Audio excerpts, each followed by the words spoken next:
fond sonore. Je crois que ça vous plaira et je crois surtout que vous passez un très bon week-end national. Je vous souhaite une bonne relaxation et je vous dis à plus tard.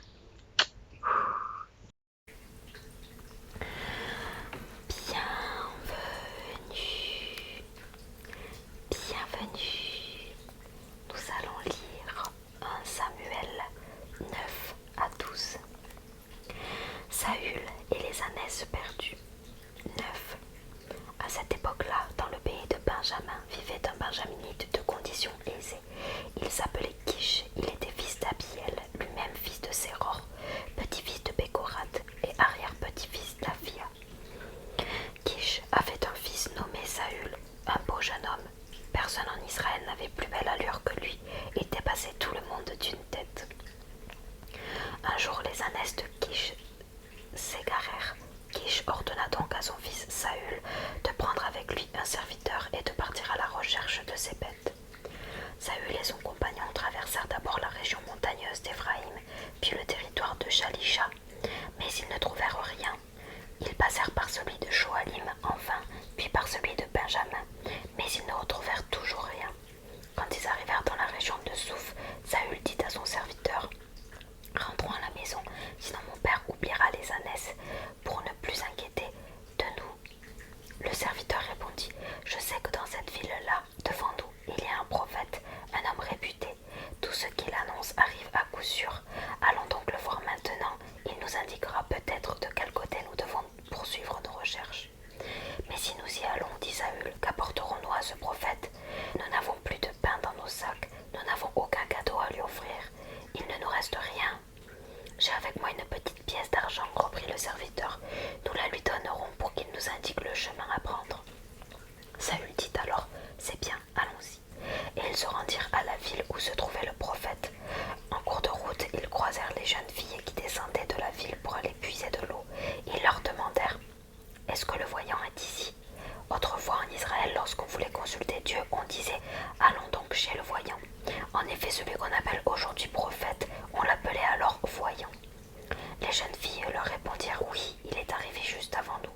Il est venu dans notre ville aujourd'hui, car c'est le jour où la population offre un sacrifice sur le lieu sacré. Dépêchez-vous et vous le trouverez dès que vous entrerez en ville, avant qu'il monte au lieu sacré pour le repas. Personne ne mangera avant qu'il arrive, car c'est lui qui doit bénir le sacrifice.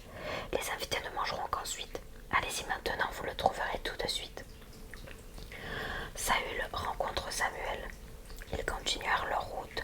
Au moment où ils entraient dans la ville, Samuel, qui en sortait pour se rendre au lieu sacré, arriva près d'eux. Or, le jour précédent, le Seigneur avait averti Samuel de cette rencontre en disant: « Demain, à la même heure, je te ferai rencontrer un homme de la tribu de Benjamin. Tu le consacreras comme chef de mon peuple Israël, pour qu'il le délivre du pouvoir des Philistins. En effet, mon peuple m'a appelé au secours, et j'ai vu dans quelle situation il se trouve. » Ainsi, dès que Samuel aperçut Saül, le Seigneur lui dit: « Voici l'homme dont je t'ai parlé, c'est lui qui gouvernera mon peuple. » Saül s'approcha de Samuel et à la porte de la ville, il demanda: « Indique-moi, s'il te plaît, où loge le voyant. »« C'est moi, le voyant, répondit Samuel. Veuille passer devant moi et montons au lieu sacré. Pour aujourd'hui, vous mangerez avec moi. Demain matin, quand j'aurai répondu à toutes les questions que tu te poses, je te laisserai aller. Quant aux ânesses disparues, depuis 3 jours, ne t'en inquiète plus. On les a retrouvées, mais il faut maintenant que tu saches vers qui se porte l'attente du peuple d'Israël. C'est vers toi, vers la famille de ton père. » Saül répondit: « Comment? Je ne suis qu'un benjaminite, un membre de la plus petite des tribus d'Israël, et mon clan était moins nombreux de la tribu de Benjamin. Comment peux-tu me dire une telle chose ?» Cependant Samuel emmena Saül et son serviteur et les conduisit dans la salle du repas. Il les installa à la place d'honneur en compagnie d'une trentaine d'invités. Il ordonna ensuite au cuisinier d'apporter le morceau de viande qu'il lui avait remis et fait mettre de côté. Celui-ci alla chercher le gigot avec le morceau attenant et les dépassa devant Saül. Samuel dit alors à Saül: « Voici devant toi les morceaux qu'on t'a réservés pour cette occasion.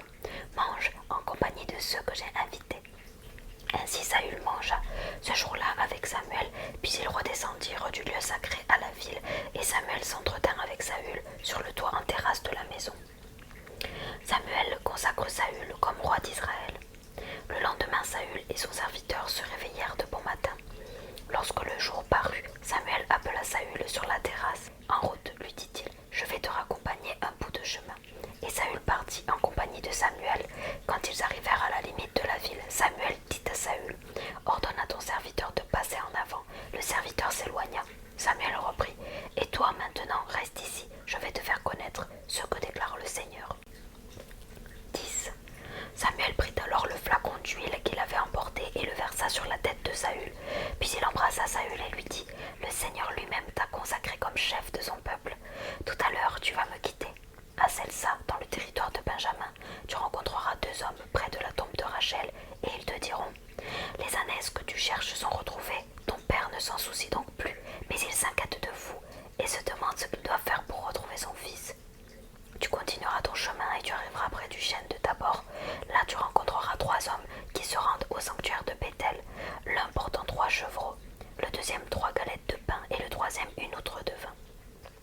Ils te demanderont si tout va bien et t'offriront 2 pains consacrés que tu accepteras. Ensuite, tu te rendras à Gibéa Elohim, où se trouvent les gouverneurs philistins. Lorsque tu arriveras près de la ville, tu rencontreras un groupe de prophètes qui descendent du lieu sacré, précédés de joueurs de harpe, de tambourins, de flûtes et de lyres. Eux-mêmes seront en pleine excitation prophétique. Alors l'Esprit du Seigneur s'emparera de toi. Tu seras saisi de la même excitation qu'eux et tu deviendras un autre homme.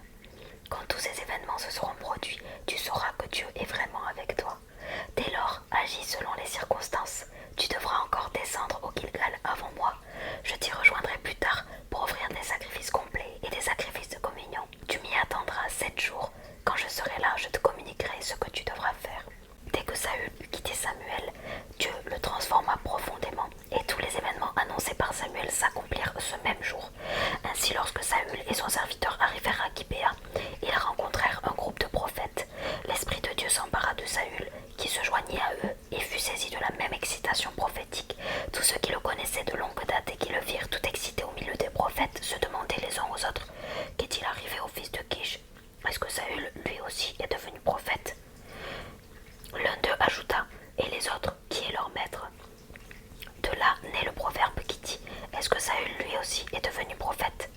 Lorsque Saül eut retrouvé son calme, il se rendit au lieu sacré. Son oncle lui demanda, « Où êtes-vous allés, toi et ton serviteur ?»« À la recherche des ânesses, répondit Saül, « mais nous ne les avons pas retrouvées et nous sommes allés consulter Samuel. » L'oncle reprit, « Raconte-moi donc ce que Samuel vous a dit. » « Il nous a simplement annoncé que les ânesses étaient retrouvées, » affirma Saül. Mais il ne lui raconta rien de ce que Samuel lui avait dit au sujet de la royauté. Saül, désigné roi par le tirage au sort. Samuel convoqua les Israélites au sanctuaire de Mispa. Il leur dit, « Voici ce que déclare le Seigneur, le Dieu d'Israël.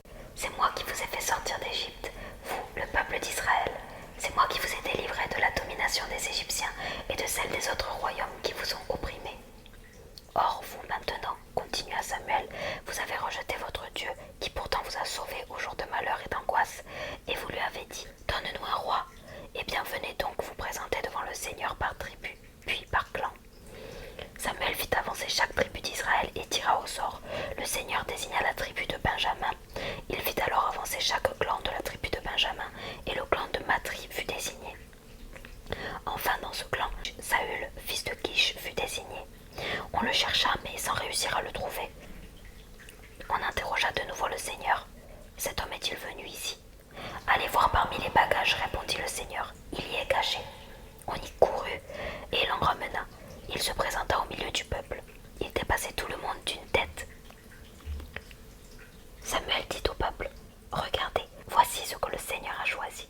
Il n'a pas son pareil dans tout le peuple. » Alors tous lui firent une ovation en criant « Vive le roi !» Ensuite Samuel énuméra devant eux les droits et devoirs du roi, puis il les écrivit dans un livre qu'il déposa dans le sanctuaire. Enfin il renvoya les Israélites chez eux. De son côté, Saül rentra chez lui à Gibéa, accompagné d'une troupe de partisans de Dieu qu'il avait suscité. Mais il y eut aussi des vauriens pour dire « Comment cet individu pourrait-il nous sauver ?» En effet, ils le méprisaient et ne lui apportèrent pas de cadeau, mais Saül n'y attacha pas d'importance. Saül remporte une victoire sur les Ammonites.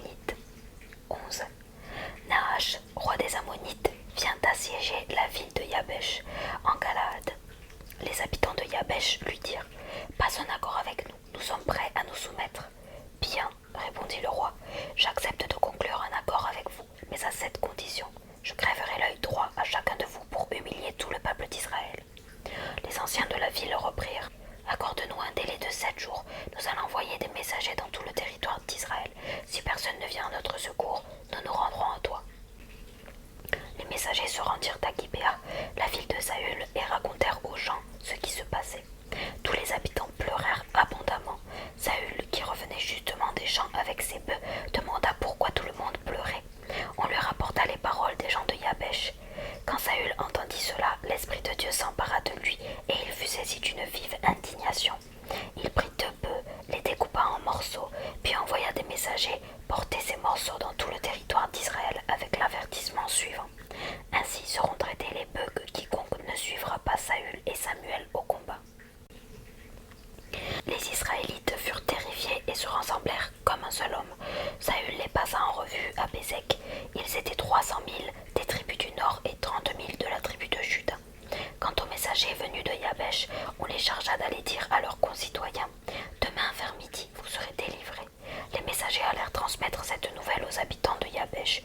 Ceux-ci en furent remplis de joie et dirent aux Ammonites « Demain, nous nous rendrons à vous, et vous nous traiterez comme il vous plaira. » Le lendemain, Saül répartit son armée en 3 groupes qui pénétrèrent en plein camp ennemi avant la fin de la nuit.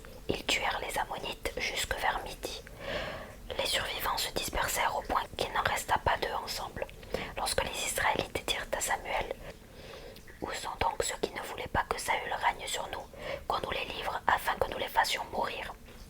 Mais Saül déclara « Personne ne doit être mis à mort en un tel jour, car aujourd'hui le Seigneur a donné la victoire à Israël. » Ensuite Samuel dit aux Israélites « Venez, allons à Gilgal pour y confirmer la royauté de Saül. » Tout le peuple se rendit au Gilgal, et là, dans le sanctuaire, Saül fut à nouveau proclamé roi, puis on offrit des sacrifices de communion au Seigneur.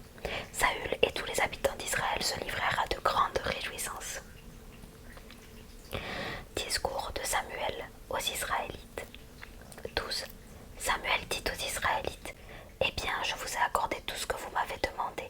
J'ai établi un roi pour vous. Désormais, c'est lui qui vous dirigera, car moi, je suis maintenant vieux et usé. Mes fils sont des adultes comme vous. Je vous ai dirigé depuis ma jeunesse jusqu'à ce jour. C'est pourquoi je me tiens devant vous en présence du Seigneur et du roi qu'il a choisi. Portez vos accusations contre moi si vous en avez. Ai-je volé le bœuf de quelqu'un ou l'âne de quelqu'un? Ai-je exploité quelqu'un ou causé du tort à quelqu'un? Ai-je accepté un cadeau de quelqu'un pour fermer les yeux sur ses agissements? Si c'est le cas, je vous rendrai ce que je vous ai pris. » Les Israélites répondirent « Tu ne nous as ni exploité, ni causé du tort, et tu ne t'es jamais laissé acheter par un cadeau. » Samuel reprit « Le Seigneur et le roi sont donc témoins aujourd'hui que vous n'avez rien à me reprocher. »« C'est exact, » répondirent-ils. Samuel leur dit encore « Le Seigneur en est témoin, lui qui s'est servi de Moïse et d'Aaron pour faire sortir d'Égypte vos ancêtres. Maintenant donc, comparaissez en justice avec moi devant le Seigneur. Je vous rappellerai d'abord tous les bienfaits qu'il vous a accordés, à vous et à vos ancêtres, après que Jacob et les siens se furent rendus en Égypte. Vos ancêtres persécutés ont appelé le Seigneur à l'aide. Le Seigneur a envoyé Moïse et Aaron pour les faire sortir d'Égypte et les installer dans ce pays-ci. Mais vos ancêtres ont ensuite oublié le Seigneur leur Dieu. C'est pourquoi il a permis à Sisra, général de l'armée de Hassor, aux Philistins et au roi de Moab de les combattre et de les vaincre. Vos ancêtres ont de nouveau appelé le Seigneur à l'aide. Ils ont déclaré « Seigneur, nous sommes coupables car nous t'avons abandonné pour adorer les idoles des dieux Baal et la déesse Astarté. Mais maintenant, délivre-nous de nos ennemis et nous te servirons. » Alors le Seigneur a renvoyé Gédéon, Bédan, Jephthé et finalement moi, Samuel, pour vous délivrer des ennemis qui vous entouraient. Ainsi vous avez pu habiter en sécurité dans le pays. Mais quand vous avez vu Nahash, roi des Amorites, venir vous attaquer, vous m'avez dit « Nous voulons un roi, comme si le Seigneur n'était pas votre roi. » Eh bien, vous l'avez, le roi que vous avez choisi. Vous l'avez demandé et le Seigneur vous l'a accordé. Si désormais vous respectez et servez le Seigneur votre Dieu, si vous lui obéissez sans vous révolter contre ses commandements, si vous le suivez vous et votre roi, tout ira bien. Mais si vous ne lui obéissez pas, si vous vous révoltez contre ses commandements, le Seigneur vous fera sentir sa puissance, à vous et à vos ancêtres. Et maintenant, tenez-vous prêts à regarder le grand prodige que le Seigneur va accomplir sous vos yeux. C'est l'époque de la moisson du blé, n'est-ce pas? Je vais prier le Seigneur, et il fera gronder le tonnerre et tomber la pluie. Ainsi vous découvrirez la grandeur de la faute que vous avez commise envers le Seigneur en demandant un roi.